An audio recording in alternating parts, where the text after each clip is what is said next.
Non mais moi je te le dis, la plus grosse intox du monde, c'est le papier hygiénique. Attends, qu'est-ce que t'as contre le PQ? Ça fait le boulot. Ah ouais? Tu crois? Ça fait le boulot, d'accord. Admettons, tu te réveilles demain matin, j'ai bien dit admettons. Tu vois qu'on t'a bien chié sur la gueule, t'en as partout, sur les joues, peut-être un peu dans la barbe. Qu'est-ce que tu racontes? Je vais germer. Mais toi, tu fais quoi? Tu files au cabinet pour arracher un petit bout de papier tout sec, tu vas te frotter la gueule pendant 2 minutes, et là, c'est bon, tu démarres ta journée. Tu vas à l'église, au resto, au ciné, ça y est, il s'est rien passé. Mais d'où tu le sors, ton délire? Mais il s'est pas rien passé, ta barbe, elle pue la merde. D'accord? Alors tu fais autre chose, tu prends un bon savon, et tu prends de l'eau chaude, et tu vas te la briquer, ta barbe, à fond la caisse. Tu veux que je me sente pas bien? Je me sens sale à l'intérieur. Salut à toi et bienvenue sur la chaîne Autrement. Alors, c'est une vidéo que j'ai reportée, mais pourtant elle est super importante pour moi. Alors, tout d'abord, sache que sur cette chaîne, si tu tombes dessus un peu par hasard, habituellement je parle de permaculture, d'aquaponie, de résilience, de façon générale. Je développe des techniques pour produire des végétaux quand on a peu d'espace principalement, mais aujourd'hui on va parler donc d'un sujet complètement différent, tu l'auras compris, on va parler de PQ. Et oui, le PQ, tout simplement, le papier toilette, c'est un objet auquel on ne pense même pas tellement, il fait partie de notre quotidien, tellement il nous paraît indispensable, et tu verras qu'il ne l'est pas tant que ça, voire même que c'est une pure arnaque. Mais avant de rentrer dans le vif du sujet, sache que je risque de faire quelques blagues de merde. Voilà, ça commence forcément avec un sujet pareil.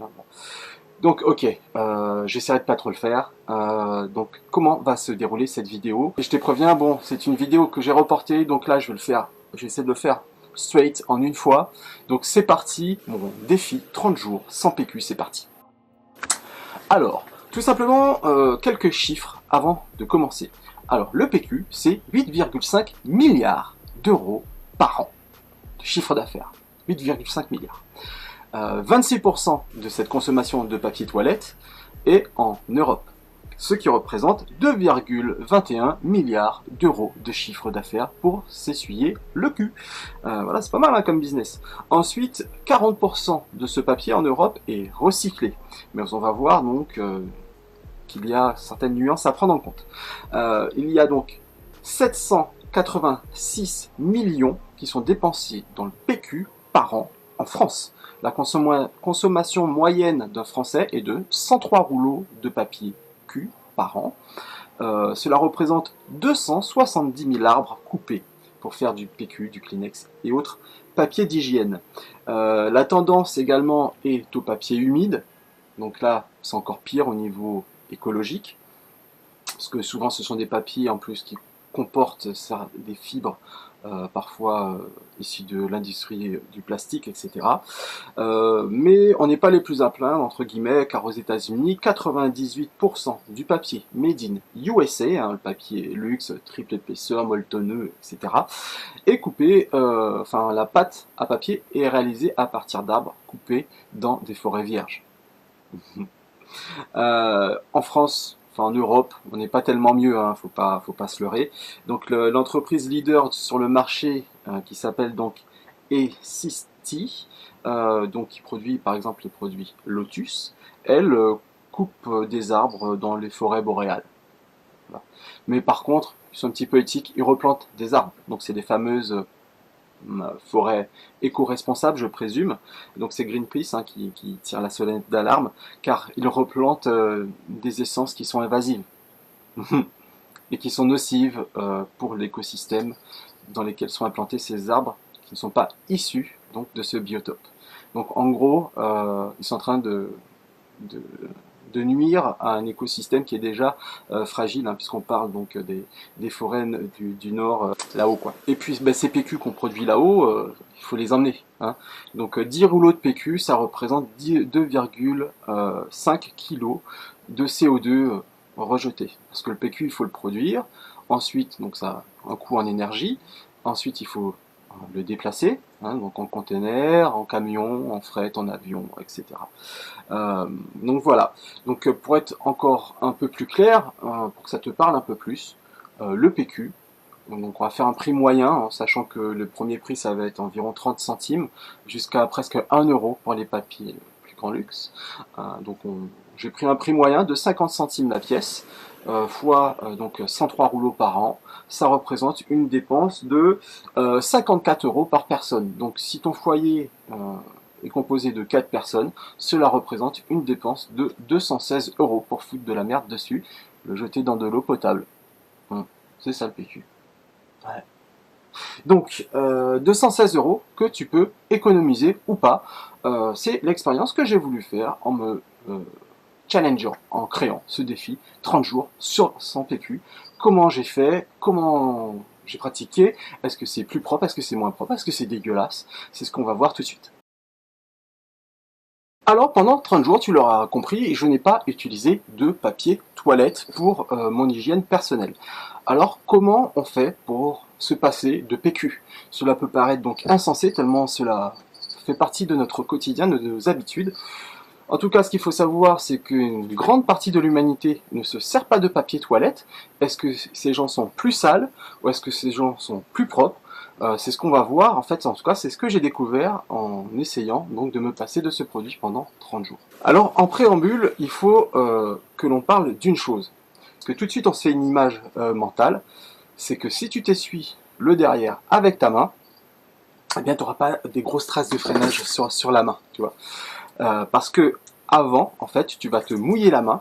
Alors, usuellement, ça se fait avec la main gauche, au Maghreb, etc., dans les pays musulmans. Et ce n'est pas un hasard. Pourquoi? Parce que tout simplement, notamment dans ces pays où on s'essuie le derrière avec la main, on mange aussi avec ses mains. Et c'est pour cela, en fait, que les gens qui mangent avec leurs mains, traditionnellement, mangent toujours avec la main droite et jamais avec la main gauche. Parce que la main gauche, c'est pour le caca, et la main droite, c'est pour le mamam. Donc voilà, chaque main a son orifice, en fait. Voilà. Donc, en gros, comment on fait?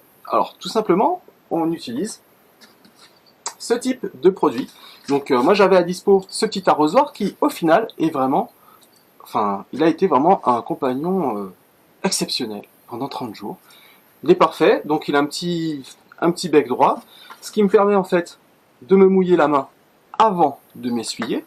Donc c'est ça qu'il faut aussi prendre en compte, c'est qu'on se mouille la main avant de s'essuyer la partie essuyée, et ensuite donc on n'a plus qu'à se laver les mains une fois qu'on a fait ces petites affaires. Alors ce qu'il faut aussi savoir, c'est que 23% des Français reconnaissent ne pas se laver systématiquement les mains après. 23%. Donc ça veut dire que, bonjour monsieur, est-ce que vous vous lavez systématiquement les mains après avoir fait vos besoins? La réponse, non, à 23%. Donc tu imagines bien que c'est pas un truc dont tu vas être fier.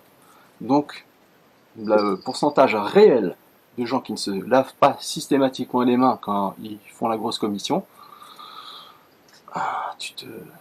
tu comprends aussi pourquoi la gastro se propage aussi bien.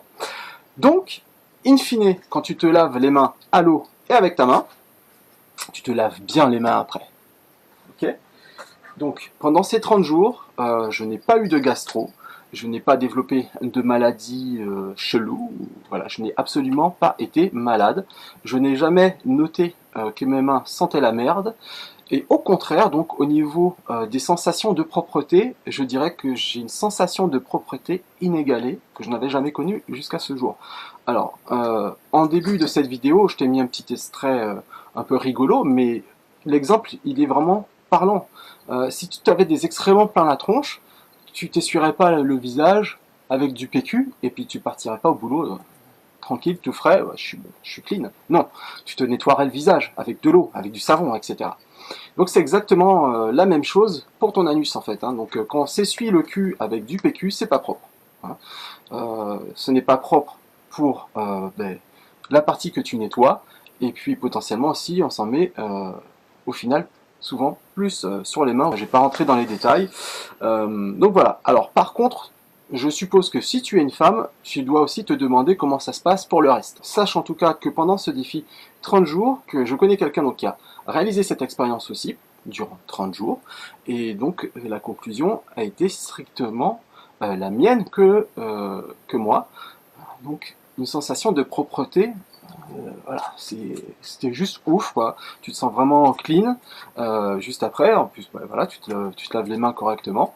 Mais alors, comment ça se passe pour la vulve, etc. Alors, ça se passe exactement de la même façon, sauf qu'il faut faire attention à ne pas se laver l'anus, puis remonter vers ta vulve, parce que bah, là, forcément, il y a un risque potentiel d'y amener des choses qui n'ont rien à y faire, et potentiellement un risque de mycose, ce genre de choses. Donc on se lave d'abord, voilà, et ensuite, t'as compris quoi. Ok. Autre chose aussi importante, c'est que j'ai associé donc ces 30 jours sans PQ à une autre en fait, position pour déféquer. Donc tout simplement, ce qu'il faut savoir, c'est que le rectum, comme son nom l'indique, ce qu'il faut savoir en fait, c'est que en Europe, etc., on s'assoit sur des toilettes pour déféquer, et que physiologiquement, c'est juste pas logique. Alors, ce qu'il faut savoir, c'est que le rectum, donc comme son nom l'indique, c'est rectum, recta, droit. Okay, et quand on est assis sur le trône, le rectum, il n'est pas droit, en fait. Donc ça peut poser des problèmes de constipation, ou les gens qui ont des problèmes de constipation, ça peut engendrer des difficultés supplémentaires à déféquer, ça peut engendrer l'apparition d'hémorroïdes, etc. Donc la meilleure position, en fait, pour déféquer, c'est tout simplement la position la plus naturelle possible, à savoir accroupi, à la turque, en fait. Quand on est à la turque, on a tout simplement le rectum qui est aligné et donc qui permet donc d'évacuer beaucoup plus facilement. Alors je te l'ai dit, hein, c'est une vidéo super glamour. Mais on va pas se mettre à virer ses toilettes pour installer des toilettes turques. En tout cas, c'est pas à la portée de tout le monde. Moi, j'ai pas fait ce choix. J'ai tout simplement utilisé un petit tabouret qui se glisse sous les toilettes et quand on en a besoin, on le met devant, on pose ses pieds dessus et on a la même position. Je dirais même que c'est encore plus confortable puisqu'on a l'assise qui est soutenue et effectivement, c'est beaucoup plus confortable, agréable et facile de faire ce qu'on a à y faire. De plus, pour se nettoyer à l'eau avec sa main, c'est aussi une position qui est beaucoup plus confortable. Alors, tu l'auras compris, moi je suis absolument convaincu par l'utilisation de l'eau pour se nettoyer le trou de balle. Alors, par contre, aujourd'hui, où j'en suis, alors sache que ça fait, comme je te l'ai dit en début de vidéo, plusieurs mois que je reporte la réalisation de cette vidéo. Aujourd'hui, donc je crois que ça fait à peu près 3-4 mois maintenant que je n'utilise plus du tout de papier toilette. J'ai tout simplement investi un petit peu pour m'offrir ceci. Alors ceci, qu'est-ce que c'est? C'est une douchette de WC. C'est extrêmement répandu en Asie, au Japon, Thaïlande, etc. C'est extrêmement efficace, très simple à installer, et au niveau de l'hygiène, c'est encore mieux. En plus, on n'utilise plus du tout sa main. Je me lave quand même les mains après. Mais en tout cas, voilà, le modèle que j'ai, moi, il y a plusieurs jets, il y a plusieurs puissances, enfin tu peux régler la puissance, etc. Ça coûte vraiment pas très cher. Et comme tu l'as vu, 216 € par an, c'est extrêmement vite. L'investissement est amorti très très rapidement. Donc c'est un usage que je te conseille.